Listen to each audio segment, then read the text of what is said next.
A partir de este momento, compartimos una entrevista en vivo con personalidades de relevancia actual y temas que a vos te interesan.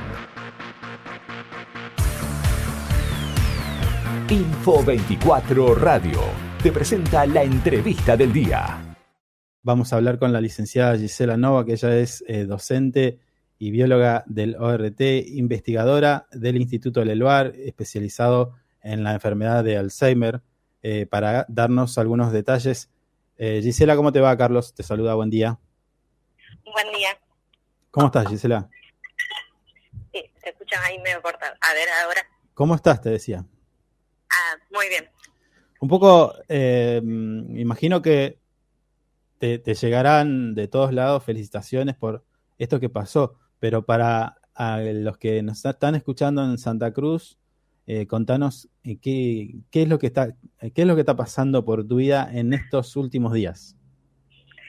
Bueno, en estos últimos días la verdad que fue una sorpresa enorme, porque yo apliqué en diciembre del año pasado a una beca que en realidad no pensé ganarla porque iban a elegir a una sola persona de toda Latinoamérica como que para que pudiera viajar a Estados Unidos, sí, a una conferencia de neuroquímica a presentar los resultados de su investigación y además, como parte del premio, tenía que hacer una estadía en un laboratorio en Estados Unidos para aprender nuevas técnicas y después llevarlo a su respectivo país. Sí.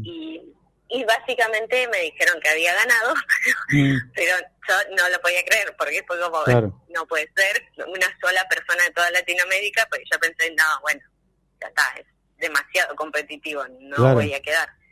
Y además era la primera vez que iba a poder viajar a un congreso internacional. Sí.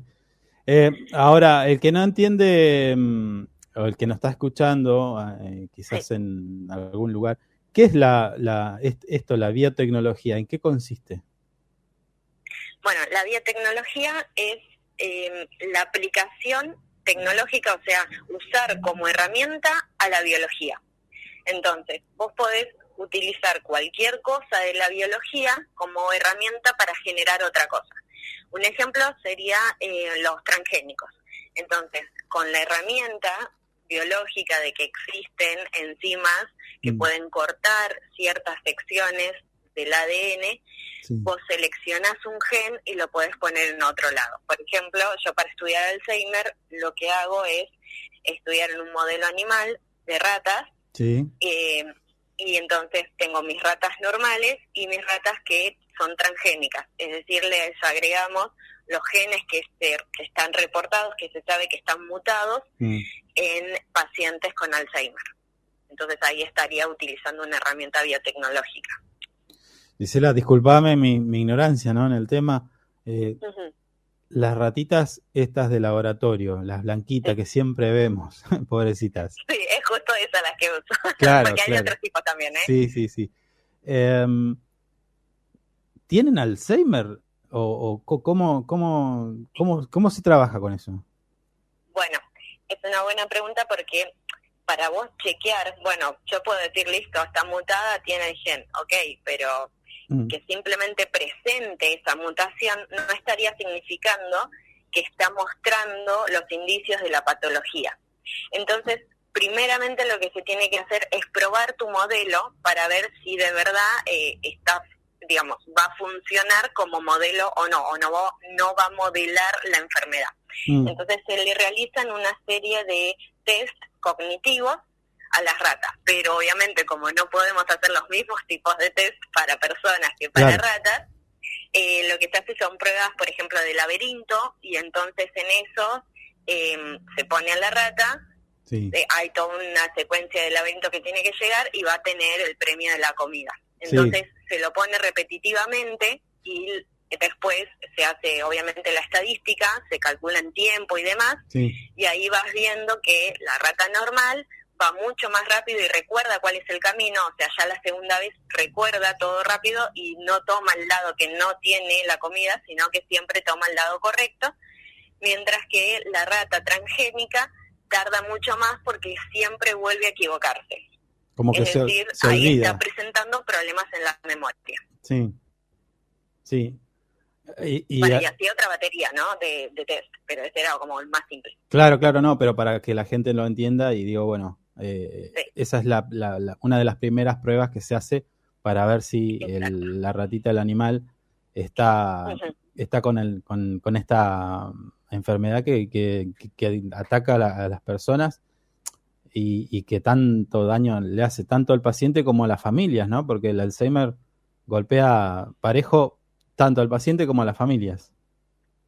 Exactamente, es bastante duro, principalmente porque el paciente no es consciente, o sea, ya llega un punto cuando la patología está bastante avanzada, llega un punto de que no es consciente de lo que está haciendo o, digamos, de esas pérdidas de personalidad, por así decirlo, porque la mayoría de los familiares lo que terminan diciendo es que ya no es él que cambió, que esa persona se comporta de otra forma, que antes no era así y ahora es como si fuese otra persona totalmente distinta. No solo por el tema de la memoria, sino porque afecta a la corteza cerebral, que es donde se encuentra todo el tema de la toma de decisiones, la ética, claro, la parte más emocional como agresiva o la parte más impulsiva. Sí.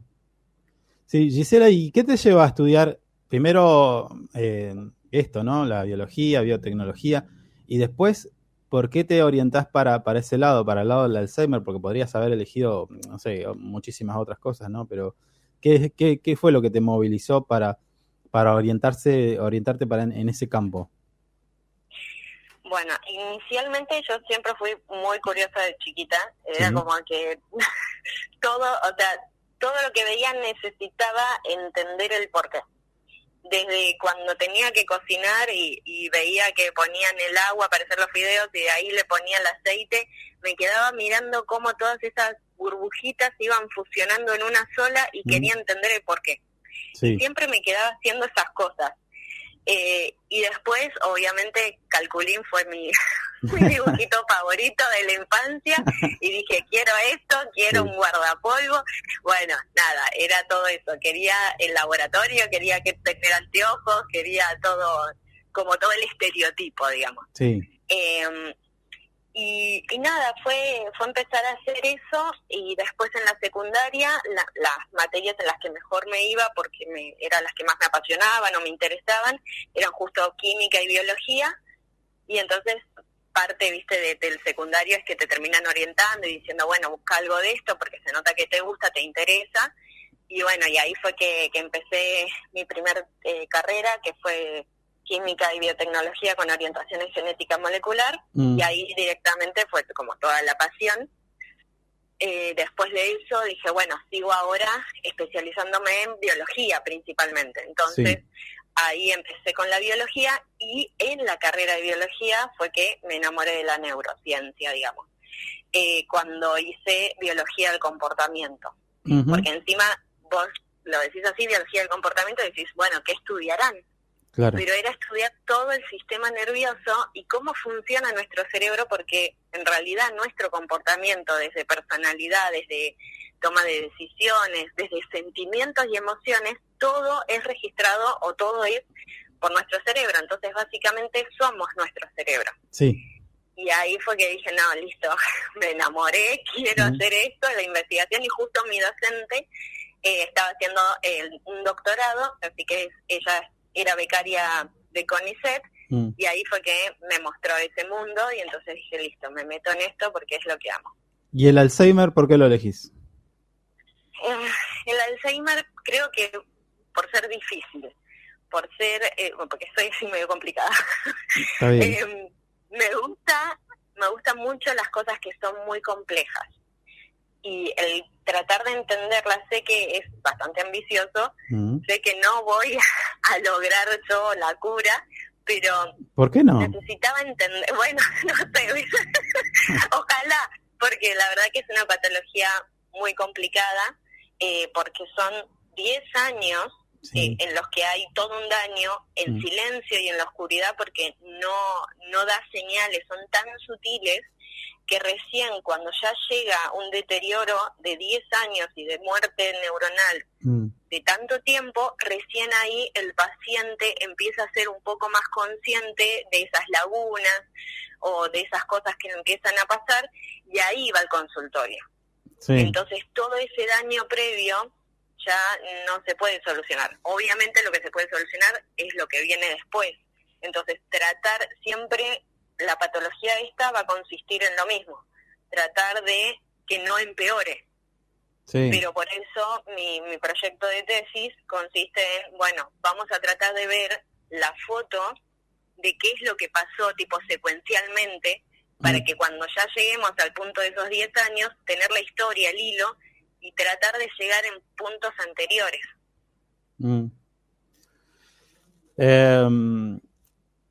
¿Sabés que, a modo de comentario, en sí. nuestro programa hemos hablado de muchas... solemos tener muchas noticias que tienen que ver con la ciencia y la investigación de distintos tipos. En este caso, hace unos días, 16 de mayo, publicamos un artículo que hablaba de que consumir arándanos disminuye el riesgo de sufrir la enfermedad de Alzheimer. Bueno, es un trabajo en la Universidad de Cincinnati, en Estados Unidos. Bueno, ahí está el detalle, pero la pregunta es, ¿esto es así? ¿Ustedes en el día a día ven también estas cosas? ¿La alimentación es importante para hacer recomendaciones a la gente, no? Es súper importante. Sí. Es muy importante. Seguramente no sé si exactamente con arándanos, porque no leí esta, sí. Pero obviamente seguro que van a nombrar que los arándanos son antioxidantes. Exactamente, sí. Sí, bueno, ahí está la clave.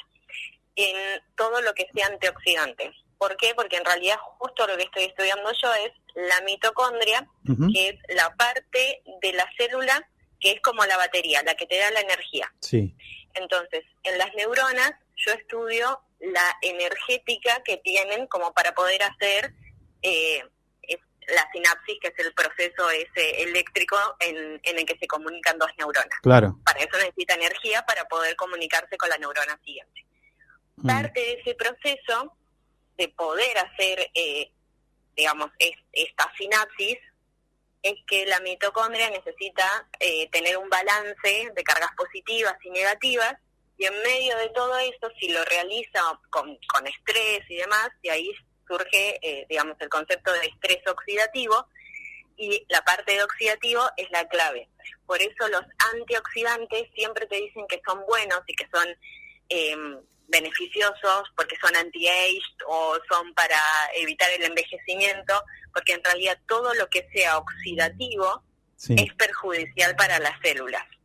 Entonces ellas viven como en un estado más beneficioso si es todo digamos, antioxidativo. Claro. Así que sí, la alimentación es buena, y además nosotros en el laboratorio teníamos un proyecto en el que estábamos viendo dietas grasas. Entonces, con lo mismo teníamos las ratas normales, las ratas transgénicas, y les dábamos los tipos de dietas. O sea que ahí ya teníamos que multiplicar, porque teníamos que hacer rata normal con dieta normal y rata normal con dieta grasa, porque tenemos que también chequear, porque eso es lo complicado, digamos, de la ciencia. Siempre tenés que corroborar cada cosa. Claro, entonces ahí tenés que chequear que no sea parte de, bueno, la normal está comiendo normal. No, bueno, tenés los dos grupos. Entonces, transgénicas comiendo normal, transgénicas comiendo dieta grasa, que en realidad sigue siendo lo mismo, es un alimento balanceado, pero que esta vez el balance está hecho para que sea más grasa que proteína o que hidratos de carbono. Y ahí se iban viendo, pero todavía no llegamos a la parte final de ese proyecto. Es algo que estamos trabajando en conjunto con otros de Latinoamérica, así que ya va llevando un tiempo largo, porque lo queremos hacer más poblacional. Está bien, entonces es una buena noticia, porque nosotros recomendamos la lectura, primero la lectura de estos tipos de artículos, y segundo porque sabemos, nos confirmás que, bueno, la alimentación es fundamental para esto, la información es correcta. Por otro lado, incluso hablábamos de que la mala alimentación también influye en la toma de decisiones. Eso también lo estuvimos hablando en episodios anteriores. Con lo cual, bueno, vos nos venís a confirmar esto, ¿no? De que la alimentación también ayuda a esto, al Alzheimer. Sí, sí. Que es durísimo, que ya lo dijimos, ¿no? Ahora, Gisela, el Alzheimer, la última que te hago, ¿esto lo podemos tener, cualquiera puede tener Alzheimer, o es hereditario, es genético? Bueno, ¿Cómo es? Es una buena pregunta porque muchos en realidad no saben bien cómo es que surge, pero existen dos tipos de Alzheimer. Está el esporádico, que surge sin ningún antecedente familiar, y está el heredado o el familiar. Este es el de menor incidencia en realidad. El de mayor incidencia es el esporádico. De ahí el hincapié que hay o la necesidad de poder estudiar bien todo el proceso, porque obviamente con toda esta complicación que te había dicho de que recién después de 10 años, cuando se estudia al paciente, tenés una cantidad de daño tan grande que vos no sabés qué es causa y qué es consecuencia, entonces no podés seguir el hilo de ese trayecto de la enfermedad. Sí. Entonces, digamos, lo importante acá que siempre destacamos es el diagnóstico temprano, es súper importante, y para eso tenemos que ir a la ciencia básica, y en la ciencia básica tratar de poner todos los esfuerzos y que sea más colaborativo, como para que se pueda vislumbrar el paso a paso de esa enfermedad. Y así obviamente poder tratar de solucionar, o por lo menos, si se le entiende, ahí ya todos los científicos de todo el mundo, enfocarnos en encontrar algún punto donde se pueda modificar esto. Gisela, y el que nos está escuchando en distintos lados, puede ser del mundo, porque esto va luego a un podcast. A ver, existe, yo tengo, no sé, un vecino de nuestra provincia tiene, no sé, 35 años. Dice, bueno, yo no quiero llegar a eso porque me puede pasar, como vos decís, está el esporádico. Entonces, ¿qué estudio, qué es lo que tiene que realizar como para ir viendo si va a tener Alzheimer o no, quizás años más tarde, ¿no? Está claro. Claro. A ver, estudios particulares como para diagnosticar Alzheimer, que esa es otra de las complicaciones. Sí. El diagnóstico definitivo se da post-mortem. O sea, antes de eso, para decirte, no, bueno, tal persona tiene Alzheimer y todavía está viva, es porque en realidad lo que hicieron fue descartar todos los otros tipos de demencia que existen.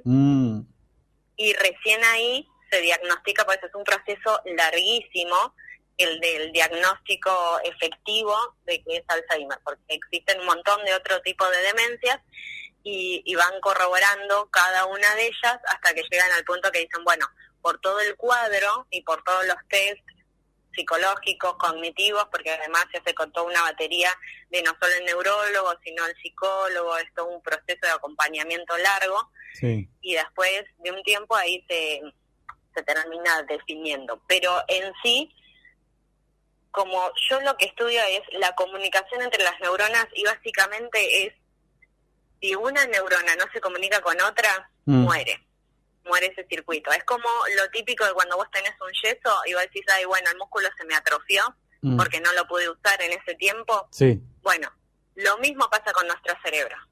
Entonces, mientras más ejercites el cerebro con cosas simples, porque ponele tocar música o escuchar música, pero principalmente tocar música, hace que un montón de regiones estén encendidas, porque vos tenés que recordar la melodía, tenés que al mismo tiempo dar, digamos, la conducción a la parte motora para que vos coordines tus dedos, tus pies, lo que sea con lo que estés usando para tocar el instrumento. Tenés que estar todo el tiempo incentivando la parte del oído, de la escucha, la audición, como para registrar si justo le estás pegando bien a la melodía. Entonces es todo un proceso donde un montón de regiones de tu cerebro van a estar conectadas y atentas a lo mismo. Y así con cualquier otra cosa que sea simple del día a día, crucigramas, demás. O sea, son actividades que vos tenés que estar escribiendo, ahí ya estás poniendo parte de motora, tenés que estar acordándote de las letras, las palabras, o sea, se puede hacer con cosas simples del día a día, no es necesario hacer algo, digamos, demasiado ajeno, pero es enfocarse, es concentrarse, es ponerse en eso, en hacer ese ejercicio, porque muchas veces es, bueno, me pongo a ver la tele o algo y listo. No, pero no. Bueno, está bien. Yo ya estoy buscando la guitarra, te aviso. Bien. Pero bueno, está buena la información. Gisela, nos quedamos sin tiempo, pero la verdad no queríamos dejar pasar la oportunidad para tenerte, para felicitarte, por supuesto, por tu trabajo y desearte los mejores de los éxitos. Y no creas que por ahí podés ser vos, ¿Quién dice? Mañana, bueno, algunos años más, nos encontramos de vuelta en una nueva entrevista, ya contándonos de algún avance significativo en esta enfermedad que golpea mucho tanto al paciente como a la familia, como lo decía antes, ¿no? Así que, bueno, vaya nuestras felicitaciones y ojalá podamos contar de vuelta con más tiempo quizás y para hablar de temas puntuales con tu palabra, ¿sí? Ya teniendo el contacto y que nos cuentes cómo es el mundo de la biotecnología. Dale, muchísimas gracias. Te mando un abrazo. Besos, chao.